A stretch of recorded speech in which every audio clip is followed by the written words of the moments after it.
अस्सलाम वालेकुम student, welcome back to my YouTube channel. पिछली वीडियो वाला टॉपिक जो है अभी तक कंटिन्यू है और इसका ये दूसरा एग्जाम्पल है।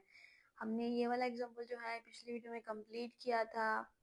ये भी रेक्टेंगल का ही था, लेंथ ब्रेथ एरिया फाइंड करना था और पेरीमीटर फाइंड करना था। ये भी रेक्टेंगल का ही है, लेकिन इंशाल्लाह जो इसके बाद जो दूसरा एग्जाम्पल करेंगे ना हम, वो थोड़ा डिफरेंट होगा। उसमें फार्मूला जो है वो चेंज भी करेंगे।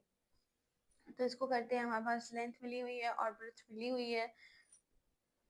तो पहले आप ये कोशिश करें कि आप जो है ना ये रेक्टेंगल इस तरह से ड्रॉ कर लें और जो जो चीज़ें इसमें मिली मिली हुई है ना वो आप लिख लें, जिस तरह मैंने इधर ड्रॉ करवाया था आपको, ताकि आपको दिखने में आसानी होगी और आपको जो है ना फिर चीज़ें जो है लिखने करने में भी आसानी हो जाएगी। ठीक है, तो अब आप देखें, हम लेंथ हमारे पास कौन सी थी, ये हमारे पास लेंथ होती है। ठीक है, तो इसकी वैल्यू क्या लिखी हो हमारे पास, 8 सेंटीमीटर।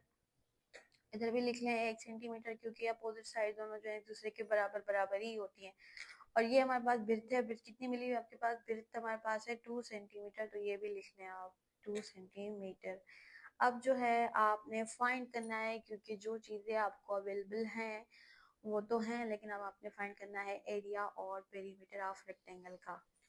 एरिया का फॉर्मूला होता है हमारे पास L मल्टीप्लाई बी। तो फिर क्या बनेगा हमारे पास, L हमारे पास है 8 सेंटीमीटर। सेंटीमीटर यूनिट ज़रूर लगाइएगा, नहीं तो गलती होगी। और फिर मल्टीप्लाई देके B हमारे पास है 2 सेंटीमीटर।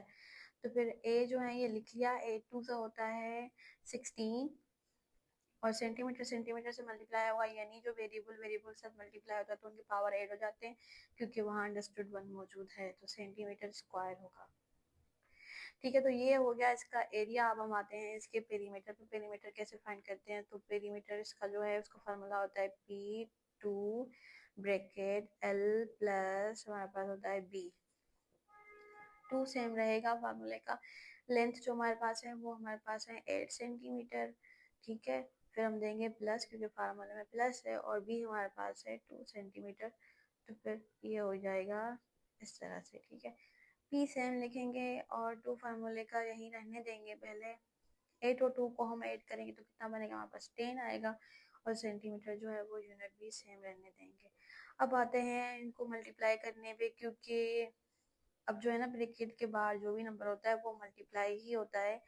ये मल्टीप्लाई होना था, लेकिन आप देखें पहले ये प्लस तो हो जाए आपस में, फिर मल्टीप्लाई होना। पहले ये एक होता ना तो हम इसको कर, जैसे अभी ये एक है तो हम इसको कर रहे हैं, लेकिन ये दो थे और प्लस थी बीच में। ठीक है, अब करें कि 10 2 से होता है हमारे पास 20, और सेंटीमीटर जो यूनिट है ना वो सेम लगा देंगे। तो ये हो गया हमारे पास पेरीमीटर। तो ये था आपके पास तकरीबन कह लें आप दूसरा या तीसरा एग्जाम्पल, क्योंकि मैंने पहले भी करवाए थे, तो भी दूसरे ये हैं, अब तीसरे भी करें।